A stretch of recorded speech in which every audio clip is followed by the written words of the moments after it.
I can't believe you'd even ask, Clara said, her tone sharp as broken glass. I'm not asking for money. I'm asking why, Evan replied, holding the paper in his trembling hand. Why would Dad leave everything to you and nothing to me? Clara stood in the doorway of their father's study, arms crossed over her designer blazer. Because I took care of him for 10 years while you were out building your career in New York. That's why. You mean while I was paying his medical bills? While I was sending you money every month? She smirked. You sent money. Big deal. You think that earns you an inheritance? Evan stepped closer, his voice quieter now. I called every week. I came home when I could. You never told me he was getting worse. He didn't want you to worry, she said, too quickly. Besides, he needed someone here, not someone dialing in from a Manhattan high-rise. The room was still full of their father's scent. Books, aftershave, and something faintly medicinal. The old recliner near the window sat empty now, its cushion permanently shaped by the man who had once read bedtime stories from that very chair. You're telling me he changed the will and didn't even tell me? Not even a letter? A voicemail? Nothing? Clara looked away, then down at her phone. It was his decision.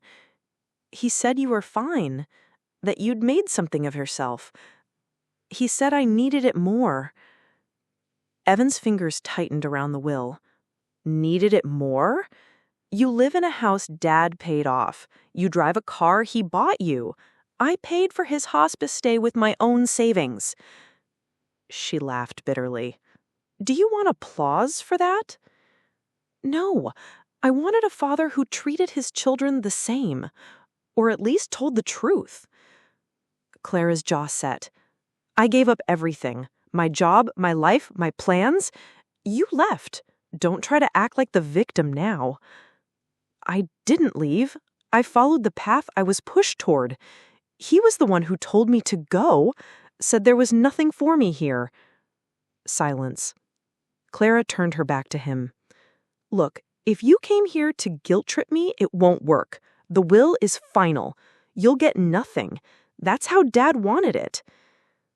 Evan looked at the portrait above the fireplace, their father smiling in a crisp navy suit, arm around both of them when they were kids. It felt like a lie now. I wonder if he even signed this will willingly. Clara spun around. What's that supposed to mean? It means he wasn't in the right state of mind at the end, and you know it. You controlled everything. His meds, his visitors, even his phone. Don't accuse me of something you can't prove, she snapped. I'm not accusing you. I'm just saying I know him better than you think. He would never do this. Not without saying goodbye. Clara's expression faltered. For a split second, something in her eyes cracked. You're upset. I get it, she said, voice softening. But dragging this through court won't bring him back. Evan exhaled, folding the paper. No, but it might bring the truth out. He stepped past her, out into the hallway where the light no longer held warmth. The house felt like a museum now, full of things that used to matter. Behind her, her voice came low, almost guilty. You think I wanted this? He stopped but didn't turn around. I didn't want to be the one holding his hand when he died. I didn't want to hear him cry out for Mom in the middle of the night. I didn't want to wipe his mouth or clean his sheets. Evan's voice came out steady. Then why did you fight so hard for all of it? She didn't answer. The lawyer's office smelled like dust and formality. Evan sat across from Mr. Holloway, the family's longtime attorney. There's a clause here, Holloway said, tapping his pen. Your father changed his will 2 months before his passing. That's unusual. He hadn't updated it in 10 years prior. Evan leaned in. Could he have been coerced? It's possible, but hard to prove without evidence. What about his mental capacity? Holloway removed his glasses. We'd need medical records, statements, perhaps even testimony. Evan hesitated. He told me something on my last visit. Said he was scared. Of what? He didn't say, just that things weren't how they seemed. That night, Evan searched the attic. Dust clung to every surface, but he knew his father had kept journals, daily logs, meticulous and private. He found them under a box labeled Old Tax Returns, page after page in a tidy script, records of medicine, visitors, TV shows. Then near the end, Clara's been different lately. She doesn't like when I ask for the phone, says it drains my energy, but I miss Evan. Asked again to call Evan. She said he was too busy. Something's not right. I feel confused. Did I sign something? I can't remember. Tried to ask about the will. Clara told me not to worry, said Evan didn't need it. I want to talk to my son. I want to make this right. Evan sat down on the attic floor. The pages shook in his hands. Weeks later, in probate court, Clara's face was pale.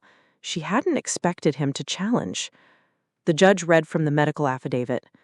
Cognitive decline, moderate to severe, impaired decision-making, increased confusion in final months. Then the journal entries. Clara didn't look up. Evan didn't smile. He didn't want revenge. He wanted recognition. Outside the courthouse, she approached him. So what now? You take everything? I asked the court to split it. 50-50, he said. Her mouth opened in surprise. Why?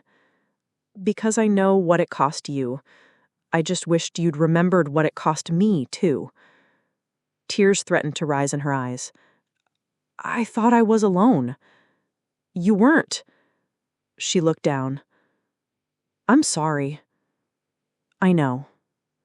They stood there in silence as the sun dipped behind the courthouse. For the first time in years, the air between them felt honest. Not fixed, but open.